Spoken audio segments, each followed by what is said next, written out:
So I just did this by piecing together information in a bunch of different Discords and stream VODs, and I was really annoyed that there wasn't already a guide on this considering how many people know about it, so I'm making a guide. I'm not the one who figured this out, and this will all be common knowledge soon, but it can get really confusing and you can make unnecessary trips back and forth, so I'll just go over the best way to do it. For Rogue, you only really need 4 runes to get to level 25. The other ones are kind of a waste of time, I'll talk about them later. These 4 runes are Shadow Strike, Saber Slash, Envenom, Deadly Brew. You get Shadow Strike at level 3 in the starting zone. It's really obvious, it's nice for leveling until you get Saber Slash. Horde get Saber Slash from Northwatch Hold. Need 80 lockpicking, there's a box on top of the stables. Alliance get Saber Slash from Sentinel Hill and Westfall. You just stealth up to this guy and pickpocket it. Deadly Brew and Envenom are the same for both factions, and they go together pretty well because they're pretty close together and they both involve poisons and stuff. Deadly Brew is pretty complicated, so I'll start with that one. As soon as you hit level 20, you get a letter in the mail telling you to go to the empty house outside of Pyrewood Village. There's no elites and you don't need to fight anyone for any of this. You can do this before or after the poison quest, but I recommend for Horde to almost complete theirs until you're at the part where you go to Terran Mill, and for Alliance to complete theirs before you do this, just so you have everything at the end. So you go to the house and you open the box and it gives you a quest to get the Horns of Zelthos from inside of SFK,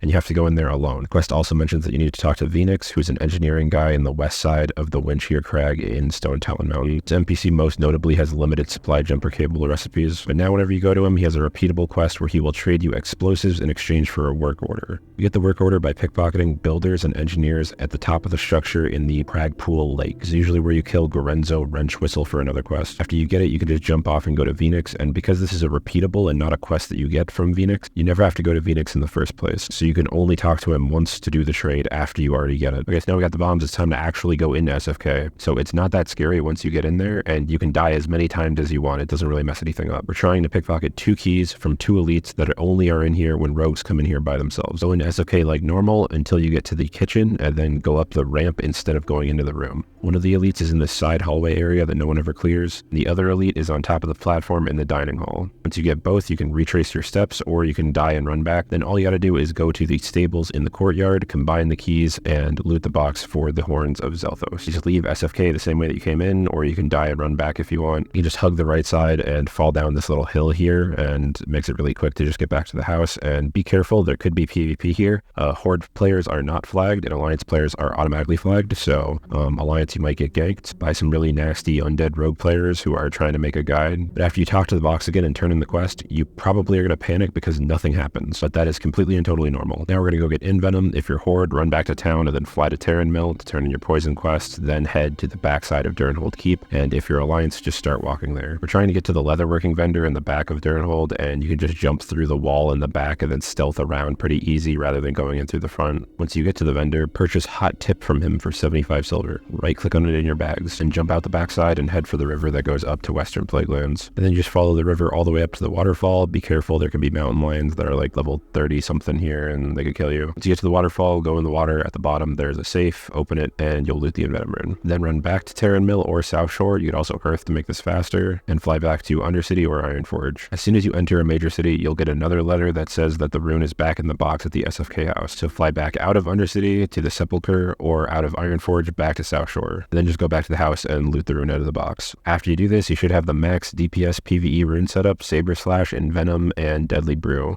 Your poison quest will be complete, allowing you to get the maximum benefit out of all these. And that's pretty much everything that you need to know. You can kind of ignore all the other runes. They're kind of just for fun, but this is the quickest, fastest, easy way to get the best ones. Thanks for watching. Don't forget to subscribe or you won't get any more letters from C.